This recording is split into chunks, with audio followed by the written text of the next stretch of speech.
It's Friday, April 23, and this is your Barbados Today Evening News Update. So glad you could join us. Parliament today gave the green light for the state of emergency to be extended until September 25, but not before Opposition Leader Bishop Joseph Adderley again raised concerns that too much power was in the hands of the Prime Minister under the Emergency Powers Act. When we extend these orders, next 5 and next 6 months, what in effect we are doing, Mr. Speaker, in my view, is extending a period under which Barbados is governed by prime ministerial edict. Now, there are those who may not like that language, but that is the reality. Country is right now governed by prime ministerial edict, so long as this state of emergency continues to be declared, and so long as these proclamations are issued and these orders are derived. Country is governed by prime ministerial edict. And I do not know that that is the best situation for Barbados. I do not know that we want to prolong beyond that which is necessary, absolutely necessary, a situation where Barbados is governed by prime ministerial edict. But Health and Wellness Minister Lieutenant Colonel Jeffrey Bostic says the emergency powers legislation is critical to the government's fight against COVID-19. He says while cases are on the decline, legislation remains key to the government's efforts to control the spread of the virus. Even though things are improving at this point in time, we still have to plan ahead. We still have to look forward. We still have to be in a position to worst case this if something else happens, if there's another surge, that we are ready in all aspects of our operations, with the facilities, with the skill levels, with the communications, all of those things that we, over the last several months, at one point in time or another, we struggled with some of them. Let us be clear, we didn't always get it right. We didn't always have all of the resources to do what we wanted to do, but we had to manage with what we had. And we want to ensure that in the coming months, and especially once people start to fly again and even to sail, that this country is in a far better position, a far better state of readiness to be able to respond to any eventuality.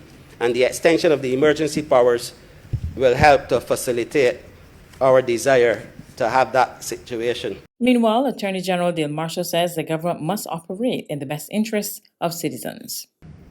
Is it preferable for us to open up and allow a full slate of freedoms and activity, which increases our risk of COVID spread increasing? Or is it better in the interest of the long-term safety of all Barbadians to keep those restrictions in place? And as I said, having done those consultations, we consider it is important to keep those restrictions in place. In other news, an official from the National Cultural Foundation is advising local artists and event organizers to develop a COVID-19 playbook to govern future entertainment events. While the entertainment sector has been heavily impacted by the COVID-19 outbreak, Andre Hoyt, Senior Business Development Officer at the Foundation, says key players must examine how to hold activities and events in the safest possible way. How will you operate in terms of your events? Have you identified specific spaces and size venues that you think it can work based on what may be the requirement for distancing?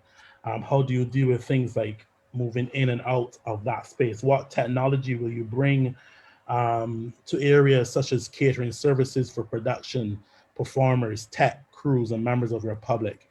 What is the ratio of physical versus digital that you're going to be having in your business model? Are you now going to be moving to an 80% visual platform versus a 20% physical in space? What is needed to make this work? It recommended that entertainers could consider COVID-19 testing drives leading up to events.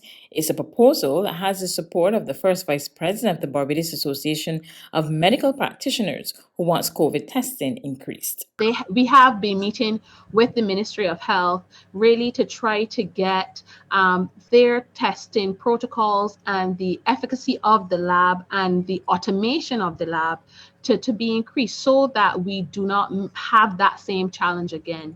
And so we know that there's now a component of the lab that is partially automated, and certainly with the advent, as I said, of the rapid PCR test, we are hopeful that as we try to move towards not just for entertainment, but if we reopen our ports of entries, that we can certainly facilitate everyone. And I think that is the goal of everyone. But as we speak right now, we are not there yet.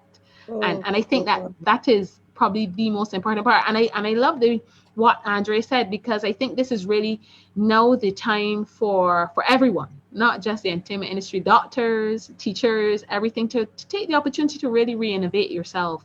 And also to use your social capital, because entertainers have social capital like no one else. There's regional and international news after this short break.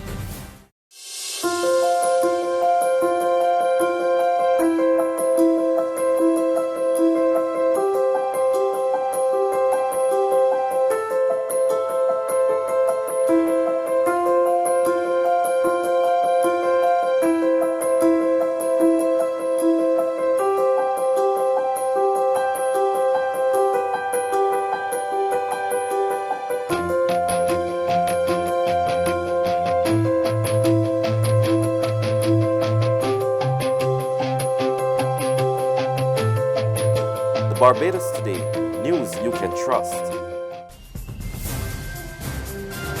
Continuing with regional developments, a warning to Trinidadians to be on their guard as the Brazilian variant of the COVID-19 virus is detected in 3 additional samples.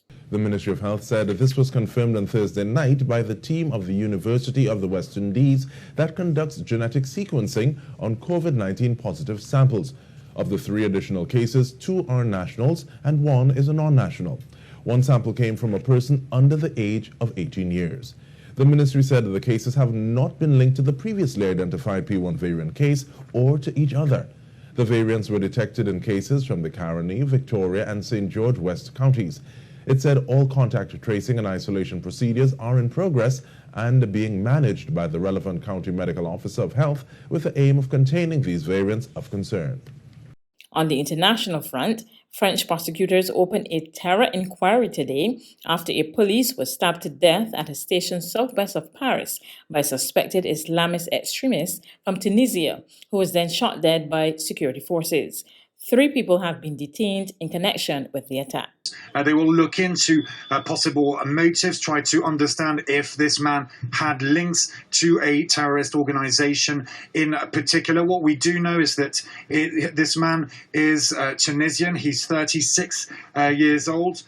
He arrived in France in 2009. It appears he did not have the adequate papers at the time, but then managed to be granted the papers to be allowed to stay here on French soil. The attack took place at 2:20 p.m. in broad daylight. The administrative officer was coming back from her lunch break when she went through the security doors, and that's when this Tunisian man entered the police station and fatally stabbed her in the throat. Then you had another police officer nearby who managed to swiftly gun this man down, shoot him fatally, and therefore maybe he enabled the situation. He maybe prevented more deaths from occurring here. I can tell you emotions running very high here at the police station of Rambouillet.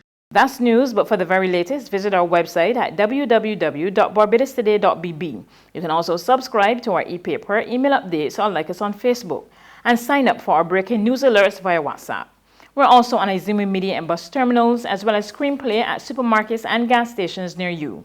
You can also hear us on Mix 96.9 FM and Capital Media HD 99.3 FM.